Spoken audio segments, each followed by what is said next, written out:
Video को देख रहे हैं, मगर मैं आपको कहूँ आज जिस जगह पर आप अभी बैठे हो वो जमीन आज से करोड़ों साल पहले 8,500 डिग्री के तापमान से उबल रही थी, या जिस जगह पर आप बैठे हैं वो जगह लाखों सालों तक बर्फ से ढकी हुई थी।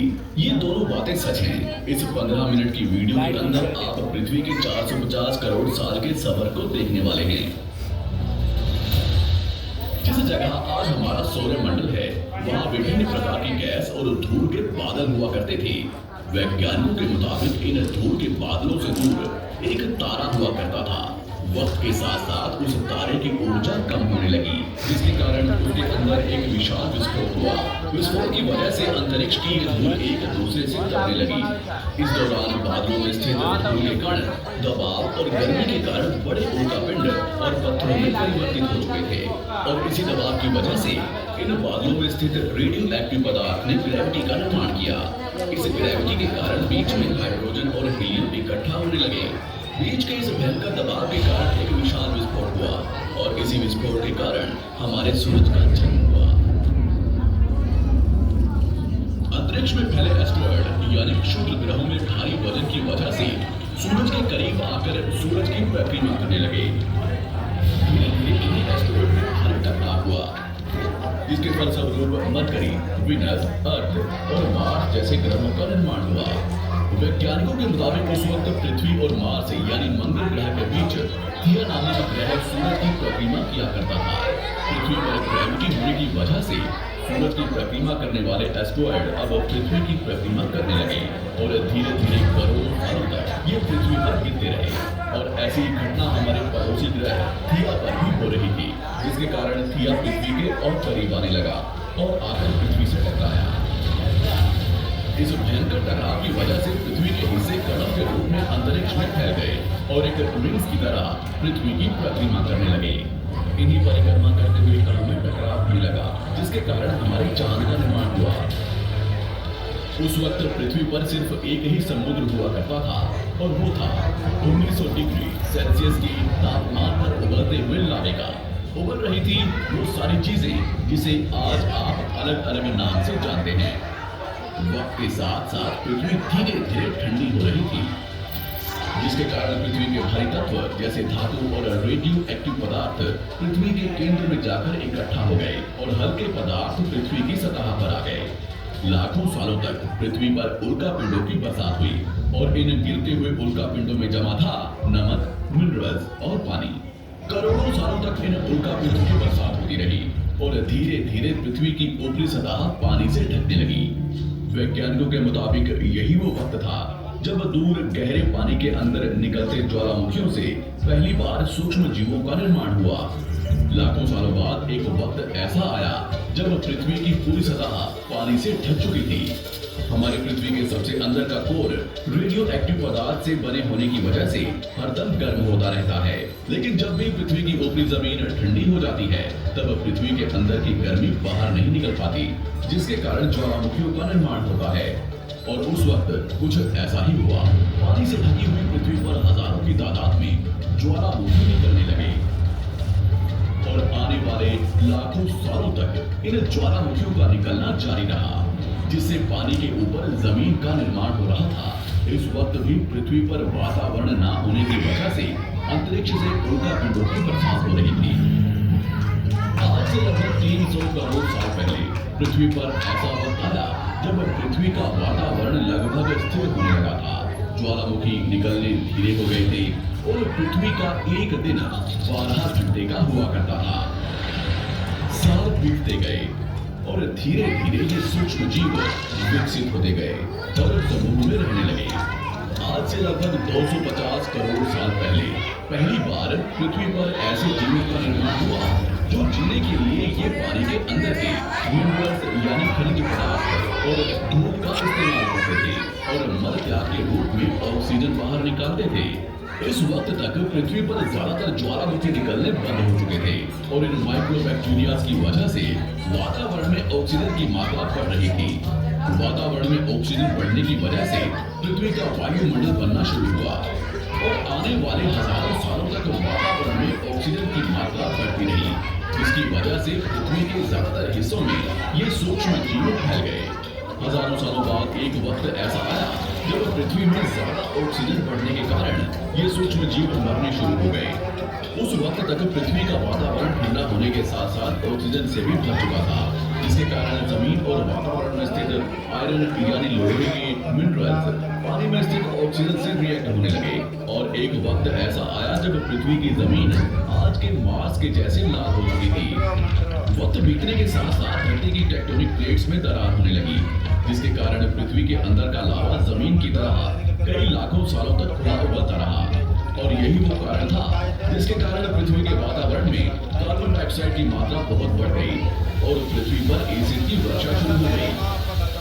एसिड रेन की वजह से पृथ्वी का तापमान घटने लगा और तापमान इतना घटा कि पृथ्वी के ऊपर स्थित पानी बर्फ में परिवर्तित होने लगा। पृथ्वी पर पहली बार भयंकर आइस एज आया। इस वक्त पूरी पृथ्वी सफेद बर्फ से ढक चुकी थी। आमतौर पर जब धरती पर सूरज की किरणें गिरती हैं, तब जमीन उन किरणों को सोख लेती है, मगर क्योंकि पूरी पृथ्वी बर्फ से ढक चुकी थी और क्योंकि बर्फ सफेद और चमकीली होती है, जिसके कारण सूरज की किरणें धरती पर गिरने के बाद वापस चली जाती थी। इसी कारण से पृथ्वी कई लाखों सालों तक बर्फ से ढकी रही, मगर फिर से पृथ्वी के अंदर स्थित गर्मी ज्वालामुखी के रूप में निकलना शुरू हो गई और इन ज्वालामुखी से निकलने वाली गर्मी ने बर्फ को पिघलाना शुरू कर दिया। इसी बीच पृथ्वी की गहराई में बचे कुछ सूक्ष्म जीव धीरे धीरे बदल रहे थे और अब वो ऑक्सीजन को अपने शरीर को बड़ा और जटिल बनाने के लिए इस्तेमाल करने लगे थे। इस बीच पानी में अलग से भी छोटे समुद्री पौधे निकलने शुरू हो चुके थे। वहां जैसे जैसे ज्वालामुखी निकल रहे थे, वैसे वैसे वातावरण कार्बन डाइऑक्साइड की वजह से गर्म हो रहा था। वक्त के साथ साथ बर्फ तो पिघलने लगी, मगर धरती पर फिर से एसिड की वर्षा शुरू हो गई, जिसके कारण फिर पृथ्वी ठंडी होने लगी और फिर पृथ्वी की ज्यादातर सतह बर्फ से ढक गई। ऐसा बार बार कई हजारों सालों तक होता रहा और इसी कारण से अब समुद्री जीव धीरे धीरे वातावरण के हिसाब से विकसित हो रहे थे। इस बीच कई सारे जीव और समुद्री जंगल भी लुप्त हो गए, मगर जो बच गए वो धीरे धीरे पृथ्वी के बदलते तापमान के हिसाब से ढलते गए और अब हजारों सालों बाद समुद्री पेड़ बर्फ की वजह से पूरी तरह से मरते या सूखते नहीं थे। अब सूक्ष्म जीव समुद्री जीव बन चुके थे। जब फिर से ज्वालामुखी ने पृथ्वी की बर्फ को पिघलाना शुरू किया, तब ये समुद्री पेड़ जल्दी विकसित होकर फैल गए। धीरे धीरे वातावरण में ऑक्सीजन की मात्रा बढ़ने लगी और पृथ्वी पर होने वाली एसिड की वर्षा कम होने लगी। वातावरण में ऑक्सीजन आने की वजह से पृथ्वी की ओजोन लेयर्स मोटी होने लगी और आज से लगभग 47 करोड़ साल पहले पृथ्वी की ऊपरी सतह पर पहली बार मोसोस नामक प्लांट उगना शुरू हुआ। वक्त के साथ साथ जमीन पर अलग अलग प्रकार के पौधे और पेड़ उगना शुरू हुए। एक वक्त ऐसा आया जब जमीन के पेड़ों की लंबाई लगभग 80 से 100 फीट जितनी या आज की 5 से 6 मंजिला बिल्डिंग जितनी ऊंची हो चुकी थी। ये वो वक्त था जब समुद्री जानवर समुद्र से बाहर निकल रहे थे और जमीनी जानवरों में परिवर्तित हो रहे थे। धरती की ज्यादातर जमीन एक जगह इकट्ठी हो चुकी थी, जिसे आज हम पैंजिया महाद्वीप के नाम से जानते हैं। पृथ्वी का वातावरण और तापमान लगभग स्थिर हो चुका था और अब करीब 21 से 23 घंटे का दिन हुआ करता था। अब समुद्री जीव पानी से बाहर रहने लगे थे और वातावरण के हिसाब से उनके शरीर का रंग रूप बदल रहा था। धीरे धीरे ये जमीनी जानवर डायनासोर में परिवर्तित हो गए। जिन डायनासोर्स ने पेड़ पौधे खाने शुरू कर दिए, उनका शरीर लंबा और विशाल रूप से विकसित होने लगा। कुछ डायनासोर के शिकार किया करते थे, जिसके कारण वे छोटे और तेज होते चले गए।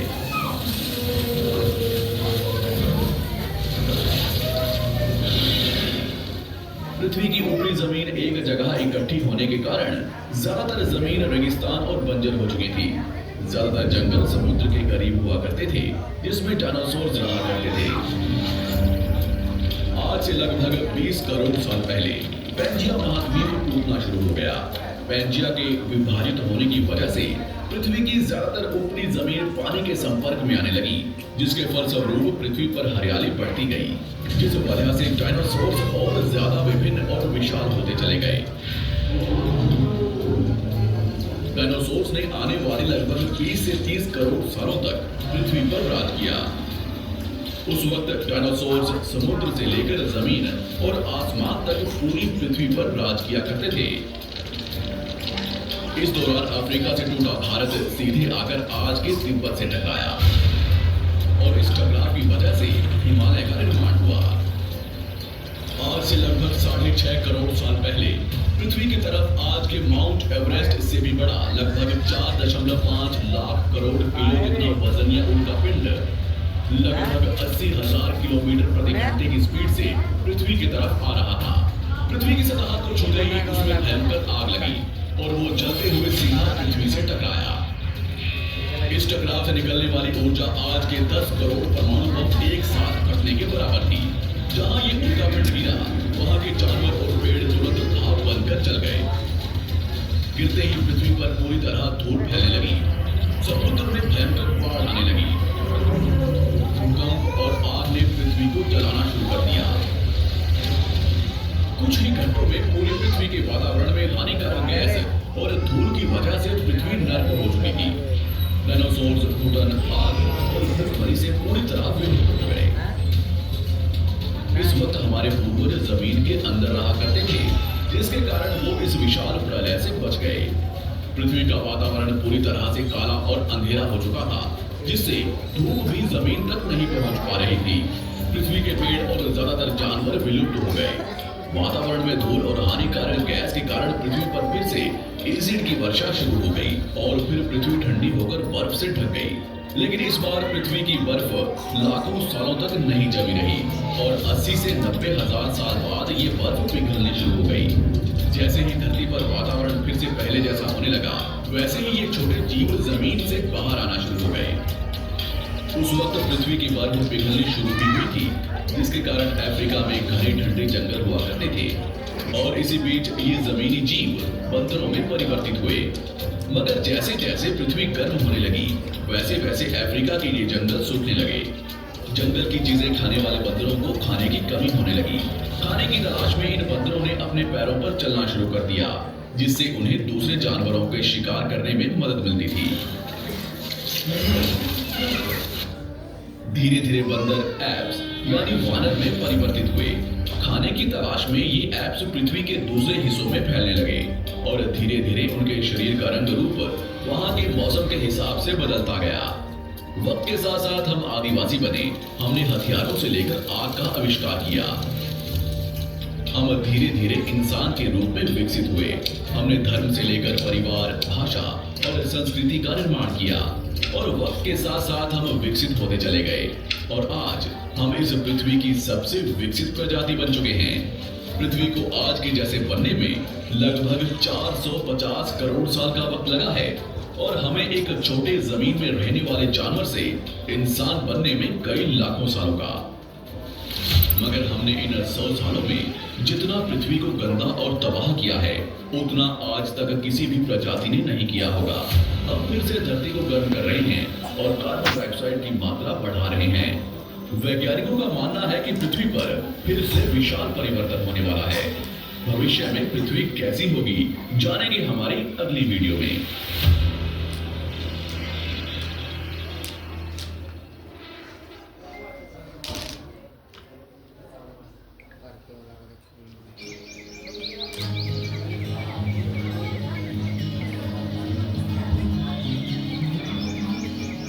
प्रकृति का कहना धरा पर गिरकर यही कहता है, अब मोती बरखा का हो या झुकने का, दिलों को सुकून पहुंचाता है। लगभग 150 फीट की ऊंचाई से गिरता यह मोती राजमहल की पहाड़ियों की खूबसूरती में चार चांद लगाता है।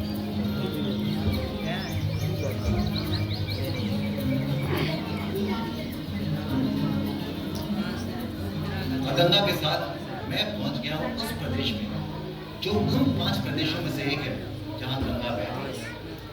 यहाँ आने के लिए मैं बहुत उत्साहित था, क्योंकि पिछले सीजन में मैं यहाँ नहीं आ पाया।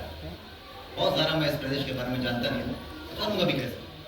आखिरकार ये हमारे भारत का एक बहुत ही जवान प्रदेश जो है, 21 साल की उम्र है, 2000 में इसका जन्म हुआ था, लेकिन संपत्ति इतनी है इस प्रदेश में कि जरा सोचिए, पूरे भारतवर्ष का 40% खनिज यानी मिनरल्स इस प्रदेश से आते हैं। प्रकृति हो, वनस्पति हो या संस्कृति हो, भरपूर है। आप जानते हैं ना, मैं बात कर रहा हूँ हमारे झारखंड की। और मैं इस समय हूँ साहिबगंज में, झारखंड का वो जिला जिसे गंगा का स्पर्श मिलता है।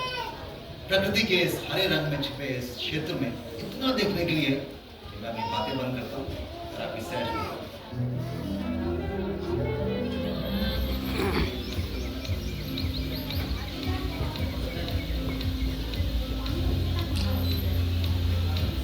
चलिए मैं आपको एक बहुत ही दिलचस्प भूवैज्ञानिक तथ्य देता हूँ, जियोलॉजिकल फैक्ट। भूवैज्ञानिकों का मानना है कि ये पूरा क्षेत्र आज से तकरीबन 16 करोड़ साल पहले समुद्र के नीचे था। तब इसी क्षेत्र जहाँ पर आप ये मोदी झंडा देख रहे हैं, यहीं पर एक ज्वालामुखी तकरीबन 15 या 16 बार फटा और उससे लावा उगला और उसी लावे से ये राजमहल की पहाड़ी।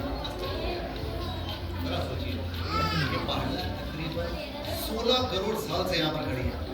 क्या नहीं देखा इन्होंने? नमस्कार।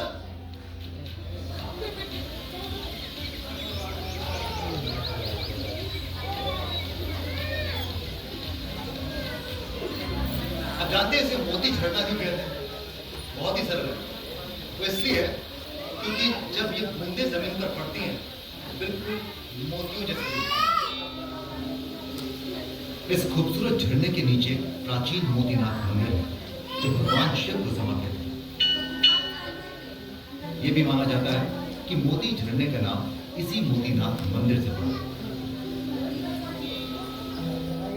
नमस्कार पंडित जी। बहुत ही खूबसूरत बनावट है इस मंदिर की। कौन बनवाए इसे? प्राचीन जमाने का है।